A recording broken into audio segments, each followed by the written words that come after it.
அனைவருக்கும் வணக்கம். கடந்த ஞாயிற்றுக்கிழமை இரவு கோயம்புத்தூரில் ஏர்போர்ட்டுக்கு அருகில் நடந்த ஒரு சம்பவம் பத்தி எல்லாருமே இன்னைக்கு பேசிக்கிட்டு இருக்காங்க. அது ஒரு பரபரப்பா அந்த சம்பவம் பேசப்பட்டுக்கிட்டு இருக்கு. அதாவது பாத்தீங்கன்னா, அன்னைக்கு இரவு ஏர்போர்ட் பக்கத்துல, கோயம்புத்தூருடைய ஏர்போர்ட் பக்கத்துல ஒரு போஸ்ட் கிராஜுவேட் படிக்கிற ஒரு பொண்ணு, 21 வயசு பொண்ணு. அது என்ன பண்ணுதுன்னா, ஆண் நண்பருடன் அந்த கார்ல உட்காந்து பேசிக்கிட்டு இருக்கும்போது இரவு ஒரு 10:30 மணிக்கு அங்க வந்து ஒரு 3 பேர்கள், அதாவது அவங்க மது போதையில இருந்திருக்காங்க. மது போதையில இருந்திருக்காங்க. அவங்க யாருன்னு பாத்தீங்கன்னா, குணா, கருப்புசாமி, கார்த்திக் 3 பேர். அதுல 2 பேர் அண்ணன் தம்பிங்க. அவங்க மேல ஏற்கனவே வந்து குற்ற வழக்கு இருக்கு. ஏதோ ஒரு திருட்டு வழக்கு, ஒரு குற்ற வழக்கு இருக்கு. அவங்க என்ன பண்ணிருக்காங்கன்னா, அந்த கார்ல 2 பேரையும் பார்த்துட்டாங்க. அந்த பொண்ணையும் அந்த பொண்ணுடைய ஆண் நண்பரையும் பார்த்துட்டு என்ன பண்ணிருக்காங்கன்னா, கார் கண்ணாடியை உடைச்சு கையில உள்ள ஆயுதங்களால அவங்கள வந்து அந்த அவங்கள தாக்கியிருக்காங்க. அதில் அந்த ஆண் நண்பருடைய தலையில வந்து என்ன பண்ணிருக்காங்க, தலையில வந்து தலையில அடிச்சிருக்காங்க. அடிச்ச உடனே அந்த ஆண் நண்பர் மயக்க கீழே விழுந்துட்டாரு. அதுக்கப்புறம் இவங்க ஒரு மொபைல் கொண்டு வந்திருக்காங்க. அந்த மொபைல்ல அந்த பெண்ணை இவங்க தூக்கிட்டு போயிருக்காங்க. தூக்கிட்டு போய் தூக்கிட்டு போயிட்டாங்க. சரிங்களா? இப்ப இவர் இந்த ஆண் நண்பருக்கு தலையில காயம் அடிபட்டதுனால இவர் மயக்கமாயி விழுந்துட்டாரு. விழுந்து கொஞ்சம் சில மணிக்கு அப்புறம் தான் அவர் வந்து எந்திரிச்சு பார்த்து என்ன பண்ணியிருக்காருன்னா, பீளமேடு காவல் நிலையத்துக்கு அவர் வந்து புகார் அளிச்சிருக்காரு. பீளமேடு காவல் நிலைய போலீஸ்காரங்க இங்க வந்திருக்காங்க, வந்து தேடி இருக்காங்க. சிசிடிவி கேமரா ஆரஞ்சு பார்க்கும்போது 4 மணி நேரம் கழிச்சு அந்த பெண் வந்து மீட்கப்பட்டிருக்கா. ரொம்ப வந்து ஒரு அபாயமான கட்டத்துல அந்த பொண்ணு வந்து பாலியல் பலாத்காரம் செய்யப்பட்டு அந்த பொண்ணு வந்து மீட்கப்பட்டு ஆஸ்பத்திரியில சேர்த்திருக்காங்க. அந்த குற்றவாளிகள் 3 பேரையும் போலீஸ் பிடிச்சிருக்காங்க. எப்படி பிடிச்சிருக்காங்கன்னா, அவங்க பிடிக்கும் போது அவன் தாக்கியிருக்கான். அந்த குற்றவாளிகள்ல 3 பேர்ல ஒருத்தன் வந்து போலீஸை தாக்கியிருக்கான். போலீஸ் கான்ஸ்டபிள் சந்திரசேகர் அவருடைய மணிக்கட்டுல அந்த குற்றவாளியில ஒருத்தன் தாக்கியிருக்கான். மணிக்கட்டுல வந்து கத்தியால தாக்குறதுனால என்ன பண்ணிருக்காருன்னா, அவர் வந்து அந்த குற்றவாளியுடைய காலில் சுட்டிருக்காரு. காலில் சுடப்பட்டு 3 பேரையுமே வந்து கைது பண்ணிட்டாங்க. இப்ப இதுல என்ன ஒரு விஷயம் கேட்டீங்கன்னா, இப்ப இதுல வந்து என்ன அவங்க சில பேர் என்ன சொல்றாங்கன்னா, இந்த பொண்ணு ஏன் இங்க போகணும், இந்த பொண்ணு ஏன் வந்து அந்த இரவு நேரத்துல அந்த ஏர்போர்ட் பக்கத்துல போகணும், அது போனதுனாலே இந்த மாதிரி பண்ணாங்க. அவங்க ஏற்கனவே வந்து 3 பேரும் குற்றவாளிகள், மது போதையில இருந்திருக்காங்க. மது போதையில இருந்தனால இவங்க இந்த பொண்ணு அங்க இருந்தனால அவங்க வந்து இந்த மாதிரி பண்ணியிருக்காங்க அப்படின்னு சொல்லி இந்த 3 பேர் இந்த குற்றவாளிகளுக்கு முட்டு கொடுக்குற மாதிரி இவங்க வந்து சில பேர் பேசிக்கிட்டு வராங்க. அது தவறான ஒரு வாதம்.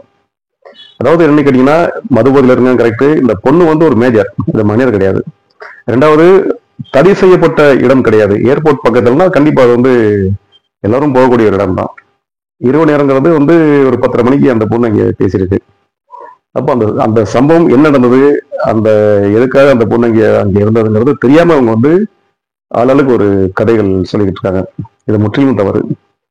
இந்த மாதிரி அந்த பொண்ணு இங்க போனதுனாலதான் இந்த தவறு இங்க நடந்தது அப்படிங்கிற மாதிரி சொல்றாங்க. அதாவது என்ன சொல்றாங்கன்னா, சூழ்நிலை காரணம், அந்த சூழ்நிலை அந்த மாதிரி ஆயிடுச்சுங்க. இந்த சூழ்நிலை ஆனதுனால அவங்க வந்து 3 பேரும் மது போதையில இருந்திருக்காங்க. ஏற்கனவே அவங்க குற்றவாளிகள் வேற, வழக்குல வந்து ஒரு குற்றவாளிகள். அதனால வந்து இவங்க வந்து அந்த மாதிரி பண்ணிட்டாங்க அப்படின்னு சொல்றாங்க. இது எப்படி இருக்குன்னா, ஒரு சூழ்நிலை தான் ஒரு குற்றத்தை காரணத்தை காட்டுனா, இப்ப வந்து ஒண்ணு இல்லை, ஒருத்தன் வந்து ஒரு குற்றம் பண்ணிட்டான்.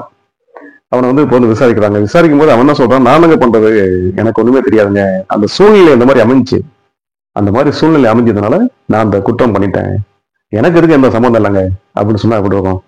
அதே மாதிரி தான் இருக்கு. சூழ்நிலையெல்லாம் வந்து இதுல வந்து கிடையாது. இவன் தப்பு பண்ணியிருக்கான், அவனுக்கு அறிவுன்னு ஒண்ணு இருக்கு. அந்த அறிவை மீறி அவன் வந்து தப்பு பண்ணதுல குற்றவாளிகளுடைய தவறு தான்.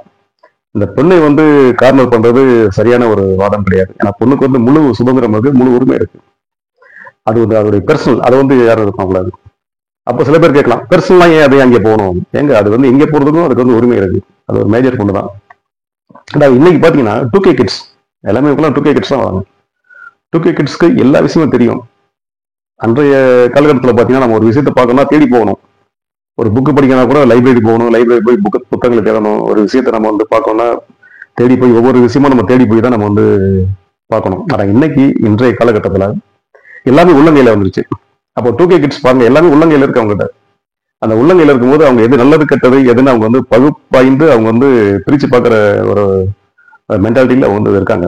அப்போ வந்து நம்ம 2K கிட்ஸ் நம்ம வந்து தவறு சொல்ல முடியாது. கண்டிப்பா வந்து அவங்க வந்து ஒரு விஷயம் பண்றாங்கன்னா அதுல வந்து அவங்களுக்கு எல்லாமே தெரிஞ்சுதான் பண்றாங்க. அதுல வந்து அவங்க வந்து எப்படி அவங்களை தங்களை தற்காத்துக்கு கொள்ளத்தோ அவங்களுக்கு தெரியும். ஏன்னா இன்னைக்கு வந்து 2K கிட்ஸ் அந்த அளவுக்கு ஒரு அட்வான்ஸ் இருக்காங்க. ஸோ அப்படி இருக்கும்போது அவங்கள வந்து நம்ம வந்து டோட்டலாவே குறை சொல்லக்கூடாது. என்ன அந்த சம்பவம் என்ன நடந்தது, எதுக்காக அந்த பொண்ணு இங்க போச்சு அப்படின்னு நம்ம வந்து சொல்லக்கூடாது. இந்த 3 பேரை வந்து அங்க வந்து அவங்க வந்து அடிச்சு அந்த பையனை வந்து அந்த ஆண் நண்பரை அடிச்சு மண்டையில வந்து காயம் ஏற்பட்டு கிட்டத்தட்ட 20 தையல் வந்து அந்த பையனுக்கு 20 தையல் அந்த மண்டையில போட்டுருக்காங்கன்னா அப்ப எந்த மாதிரி ஒரு அவனை அந்த பையனை வந்து அடிச்சிருப்பாங்க.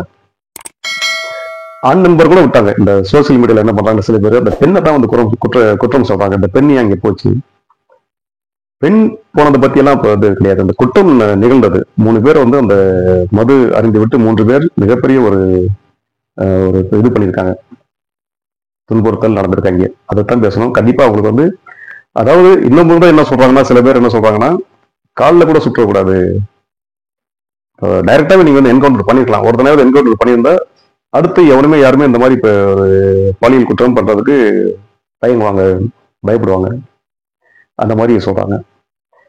நிச்சயம் நம்ம அடுத்த ஒரு நிகழ்வில் சந்திப்போம். நம்ம அந்தமான் அதவன் சேனலை வந்து கண்டிப்பா நீங்க பார்த்துக்கிட்டு இருங்க.